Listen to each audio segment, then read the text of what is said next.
Este segmento es presentado por Stellarbet, donde juegan las estrellas. Y estamos haciendo turno en vivo este día jueves 16 de abril, post primera cadena nacional del presidente José Antonio Kast, mirando ahí la ciudad de Santiago de Chile. Recuerden que tenemos la turno pregunta del día para que ustedes la respondan. ¿Qué te pareció la primera cadena nacional del presidente? Queremos escucharlos a ustedes, pero personalmente, Francisco Caneo, yo quiero escuchar otra voz. Otra voz. Otra voz. Ya escuché tu opinión, que me parece... Baja. baja. Baja. Paupérrima. Sencillita. Necesitamos Claro. expertos. Necesitamos expertos que opinen del tema y para eso estamos, ya lo hemos anunciado hasta el cansancio, porque así la gente se queda. Somos más de 2.500 personas ya en línea. Recuerden dejar su like y aplaudir desde sus casas, de donde se encuentren, porque estamos ya con el favorito de la casa, el favorito del público. La gente está esperando qué va a decir nuestro querido Rafa Cavada. Un aplauso para él. Bienvenido, Rafa. Muchas gracias. Me siento abrumado por esa definición de experto. No tengo nada de Experto experto en todo. en este tema. Experto en todo. No, pero experto en opinar. ¿Se imagina? Francisco Caneo lo que no le gustó es que para haber sido grabada la conferencia igual se trabó. Se trabó. Ujú. Sí, pero le ha pasado todo. Sí, alguna vez. Yo recuerdo las primeras veces de Michelle Bachelet, del propio presidente Piñera, del presidente Boric, que tenían algunos de ellos harto más habilidad para, Piñera, por poner un ejemplo, para dar números. También se les hace difícil. Ustedes sabrán también como yo que la primera vez frente a una cámara siempre es, y con esa presión. Sí. Aún así lo hizo bastante bien, pudiendo haberlo editado, digamos, o haberlo grabado de nuevo. Pero está bien. En términos de imagen está casi bien, digámoslo así, pero súper aceptable para una primera oportunidad. Sí, el problema son los contenidos, digamos, y ahí está el meollo del asunto. Sí, ¿sabes qué? No es porque esté Rafa acá, pero yo también quiero decir que yo igual encontré que no se trabó tanto. Yo lo estaba viendo, No, voy se a trabó. decir, esperando que se equivocara más. Lo encontré como tranquilo, no sé si habrá sido como editado, si lo cortaron, si lo grabaron de una vez, pero claro, en la forma me pareció un poco mejor. ¿O será que también Es que que estamos acostumbrados a ver No, otro yo tipo? aquí no voy a, no es por darme como el ego ni nada, pero como periodista de radio, Mm. que todos los días estáis en vivo, no te puedes equivocar. Y si he grabado menos. ¿Cachai? Es que es el punto. Si he grabado menos, no te puedes equivocar. No te puedes equivocar.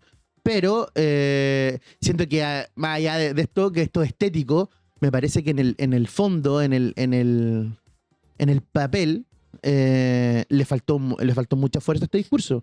O sea, y este discurso que venía con un plan, a mí me faltaron los números. O sea, al minuto 4, minuto 5, recién metió unos números. Yo estaba esperando el fact-check también de aquello, pero me pareció que fue muy liviano en su presentación inicial, de echarle culpa al gobierno anterior sin tener sustento ni base. Y después al final apareció con unos 3, 4%, que aquí, que acá, pero muy complejo. No entregó mucho dato en hartos momentos del inicio, sobre todo de la cadena. Rafa, a ti recién decías que el contenido fue el que más te llamó la atención. Sí, él estructuró su discurso en una preocupación sobre tales y cuales temas, después una exposición de sus logros y después de los ejes que iba a tomar en esta nueva proyecto de ley miscelánea para finalmente decir cuáles eran sus objetivos en términos económicos.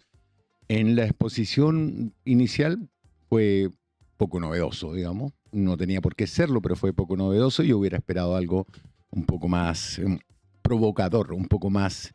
El chiste del primera alocución o la anécdota, algo que te haga interesarte. Pero bueno, el presidente no es un hombre muy elocuente, habla muy bien, pero no es un hombre muy elocuente, hace uso de esa tranquilidad, esa voz pausada, monotonal, con algunas inflexiones pocas, pero que le sirvió mucho durante la campaña. 2, en la exposición de los logros lo encontré patético, paupérrimo, no patético, paupérrimo, porque dio frases sin ningún sustento. Dijo, ha disminuido el ingreso. Bueno, eso lo tiene que sustentar con algún dato. Esos datos están en Policía Internacional, en el Ejército, que es jefe de zona allá. Esos datos existen en la Policía de Investigaciones. No dio ninguno. Hemos aumentado el número de expulsados. Eso es directamente falso. El avión que salió hoy en la mañana tenía 35 personas, ningún venezolano, eran colombianos Y ecuatoriano. y ecuatorianos. Y según le escuché a Luis Taller, exdirector de Ujú. Inmigración, esto ya venía desde Del antes, de gobierno la continuación de un plan. Y tercero, cuando habla de que la construcción de la zanja, esa zanja hace 2 días la estaban tapando con una retroexcavadora, que según leí, no he confirmado fehacientemente en la versión, pero que se la habrían robado al ejército, se la habrían puesto. Entonces, esta zanja siempre lo fue, más efectista que efectiva. ¿Ustedes han visto las grúas esas que le levantan los autos en la calle? Ujú. Con Sí. esos rieles que llevan sí. adentro. Bueno, ¿Alguna- tú así eso y podéis pasar con un camión. Ahora, ¿que tiene un efecto tranquilizador? Sí. ¿Tiene efectos reales? Lo dudo. Pero como ayer lo pensaba, es como un tema de percepción más que otra cosa. Es como ver que se está haciendo un agujero y las tomas, los monos, como se dice, se ven como muy profundo y todo lo demás, pero si si hacemos un plano general, debe ser esto. Mira, la zanja, para que sepan, lleva 9 kilómetros construidos de más de 1000 kilómetros de la frontera norte. Eso es lo que lleva ahora, o sea, como dice Rafa, es una cosa totalmente efectista. Ujú. De aquí a que cumplamos los 1000 kilómetros, o lo mismo que la expulsión. No sé quién dijo que faltarían como 23 años Yo para ayer saqué la cuenta. Mira, ¿Cuánto? él habla de 330.000. Yo lo bajé a 100.000 para poner un objetivo. Generoso. Sí, en 10 años. 10 años son 12 meses. Perdón, en 10 años son... si cada año tiene 365 días, lo multiplicáis por 12, son 4.380. Si divides 100.000 por 4.380, te va en 22,8. 22,8 por día. Imposible. Imposible. No hay manera. Ahora, se sabía, pese a que la senadora hoy día investigada haya dicho que eso era subversión más o menos, se sabía esto por número, por simple matemática. Y como tú bien señalas, Ujú. una cosa es la percepción y otra cosa son los hechos. Esta campaña se basó en percepciones. La percepción de una crisis, la percepción de la ruina económica, de la seguridad nula, o sea, de la criminalidad desatada. Todo eso son percepciones. Si tú analices a Chile en el contexto internacional, las cifras no son las que teníamos, pero no son malas. Pero es la percepción lo que gana elecciones. Tenemos un público que vota, un votante que se manifiesta por su percepción. Y él ha mantenido o está manteniendo esa percepción. La clave es hasta cuándo te dura el cheque del estado de emergencia. Porque si es un estado de emergencia, deberíamos haber, y un gobierno de emergencia, deberíamos percibir cifras a la baja. Bueno, lleva solo un mes, pero la cantidad de errores garrafales, metidas de pata, condoros, póngale usted el nombre que quiera, que ha cometido, no forzados, en estos 35 días. O sea, ayer vi un meme que decía se han ido más seremis que venezolanos. 14 en 35 días. Es una locura. Y deberíamos haber aprendido de los gobiernos anteriores de que la nominación de las segundas líneas son súper importantes en materia de percepción, porque te hacen quedar como un descuidado. Estábamos viendo las imágenes Sí. de la zanja y en rigor. Oye, estaba haciendo la cuenta, son 9 kilómetros los que llevan, ¿o no? Es Sí. desde Baquedano hasta Pajarito. Eso se ha hecho, hasta el minuto. Y son Mejor, 1000 los que faltan. mejor hagamos una ciclovía. Po. Totalmente. Claro. Rafa, respecto a este como relato de crisis que tú dices, ¿hasta cuándo le va a durar al gobierno? Y que por eso fue lo que ganó la campaña, Ujú. ¿cierto? Se habló mucho de seguridad, se habló mucho ahora de la caja que estaba vacía y que estamos en crisis, que vamos a tener que parar el MEPCO. Pero parece que ese relato se está cayendo, que la gente se está dando cuenta que efectivamente no era tanta la crisis o la gente está molesta, por ejemplo, con esta reforma tributaria que no le quieren llamar así, que es para bajar los impuestos del 27 al 23% a las grandes empresas, que es el corazón, digamos, de esta ley miscelánea y que viene atrapada en una serie de medidas, casi 40 más. Entonces, te quiero preguntar, ¿qué te parece a ti que el corazón de esta ley sea esto y que esté envuelta en todo este resto? Porque ahí empieza como la polémica. ¿Qué pasa si rechazo este proyecto? Voy a rechazar cosas que también le hacen bien al país. ¿qué pasa si lo apruebo? Voy a aprobar esta reforma. Entonces, ¿qué salida, qué respuesta le queda al Congreso para esta ley miscelánea? Yo no sé si se puede tratar en bloque o si se puede desagregar. Yo creo que la jugada va a ser que todo se apruebe en el mismo paquete, pero tengo serias dudas, porque, a ver, voy a citar a Daniel Matamala, que dice que Kast pensó, al igual que pensó Boric cuando ganó con esa mayoría, que la nueva constitución era terreno ganado, y no fue así. Y después la derecha dura, los republicanos ganaron la segunda constituyente y pensaron que tenían carta blanca, y no fue así. Creo que Kast, y eso lo dice Daniel, démosle el crédito, que Kast piensa que esto es una carta blanca para el neoliberalismo clásico, y yo no creo que sea así, no lo creo. Creo que asuntos que se han hecho carne en la población. La gratuidad universitaria, con la cual no estoy totalmente de acuerdo. A mí me gustaría que esos recursos hubieran sido invertidos en prebásica y básica, que es de donde se forma el espíritu crítico y el hambre por el saber y esas cosas, pero existe.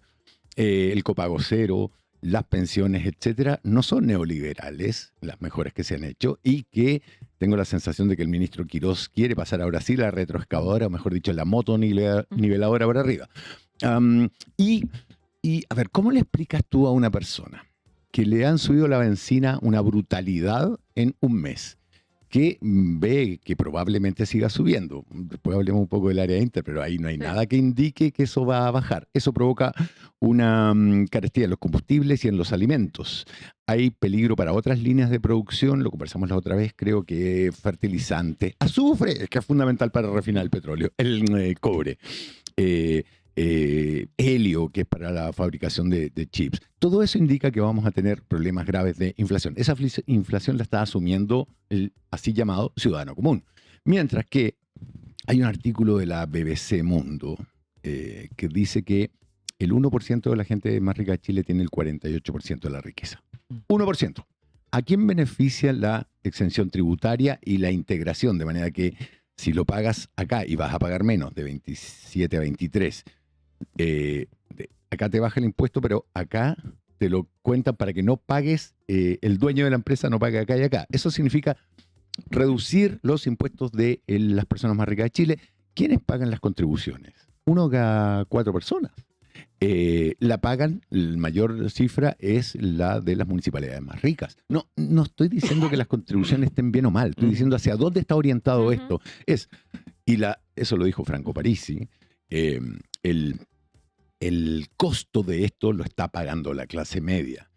Yo vi algunas notas sobre caceroleos ayer. Sí, yo sentí en mi casa. Y me parece que usted puede decir que son fenómenos limitados, que son muy chicos, pero lleva un mes. Un mes en el gobierno. Para que le hicieran eso a Sebastián Piñera pasó harto tiempo, y me parece que está sobreestimando sus capacidades el presidente, y está sobreestimando las suyas y subestimando la molestia que puede generar todo esto. Ahora, que la reforma tributaria, que es el corazón de todo esto, el resto es todo anuncios muy interesantes, pero esto es una reforma, es cirugía mayor.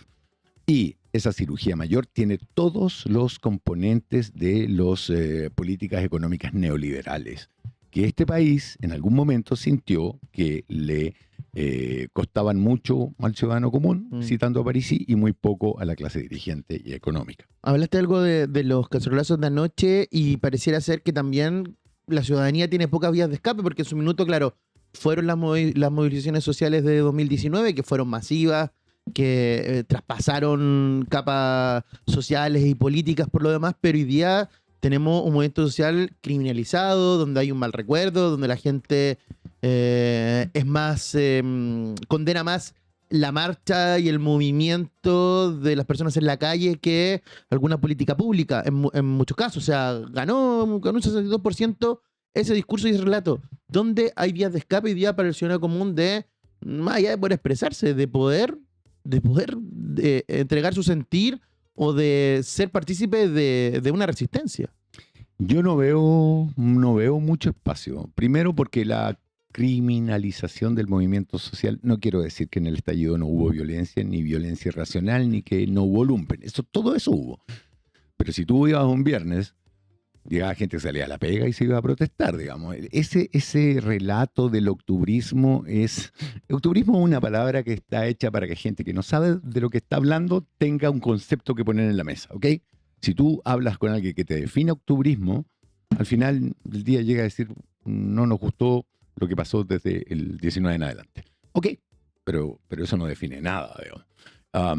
De hecho, el periodo más violento fue noviembre, no fue octubre. Y la ciudadanía está cansada y en muchos casos con resabios para estas marchas. Los partidos políticos no fueron capaces de encauzar aquello porque fue muy anárquico, muy anárquico. Había que estar ahí para ver la cantidad diferente de intereses que había mezclados. No sé si ahora estarán en condiciones de hacerlo. La izquierda todavía no se... La centroizquierda todavía no se unifica ni a nivel nacional ni a nivel mundial. No logran elaborar un relato que no sea reactivo, sino propositivo. La apuesta es que en esta oportunidad sí lo logren. Yo soy un optimista con experiencia. Creo que no están en condiciones, digamos. Yo creo que los partidos políticos y algunos de los integrantes del legislativo son una muestra palmaria de ello. Nuestros dirigentes políticos están cada día más en la parada del show que del contenido y lo que es más grave, la audiencia premia el show y no el contenido. Claro. Ahora, todo depende de cuánto tires de la cuerda. Al final del día todo depende de eso. En algún momento las redes dejan de ser el referente. O sea, tú no puedes hacer toda tu política en base a Twitter. En algún momento esto deja de ser un referente. Si lo que pasa es que a Chile le faltan maneras pacíficas de demostrar su descontento. Yo me acuerdo una vez de un país que le pusieron un impuesto al diésel y habían letreros de no pagues el impuesto al diésel y centenares de autos con ese letrero que creaban la sensación de, esto fue en Uruguay, ahora me acuerdo, de que se podía desobedecer de manera administrativa. En Chile yo tengo la sensación de que somos tan sujetos a la normativa que terminaríamos pagando las multas todos. Sin embargo, hay maneras no violentas de manifestarse que en Chile no han hecho eco y que irían hacia ese objetivo. Pero por lo pronto me parece que hasta que no tengamos una nueva elección parlamentaria, esto va a ser rudo. No hay ningún termómetro tampoco. Hay de aquí a 3 años. Nada te hace medir el estado de Chile desde el punto de vista político, a diferencia del gobierno anterior. Además la gente al final del día dice impuestos y eso a mí en qué me tengo afecta. que trabajar igual. Claro. Mañana tengo que venir a trabajar igual. Claro, quizás le baje su pensión, quizás no pueda llegar a fin de mes, se va a endeudar como siempre, pero cuando te suben 15 lucas en la benzina, el estanque, yo creo que igual se nota. Es que en un gobierno alineado, en un grupo, en un cuadrante, fue el término que usó Carolina Toa, de derecha, autoritaria, absolutamente neoliberal, absolutamente despectiva de las instituciones, tú no puedes esperar que esto se resuelva rápido. Sobre todo, y vuelvo a insistir, cuando todo indica que lo peor todavía está por venir.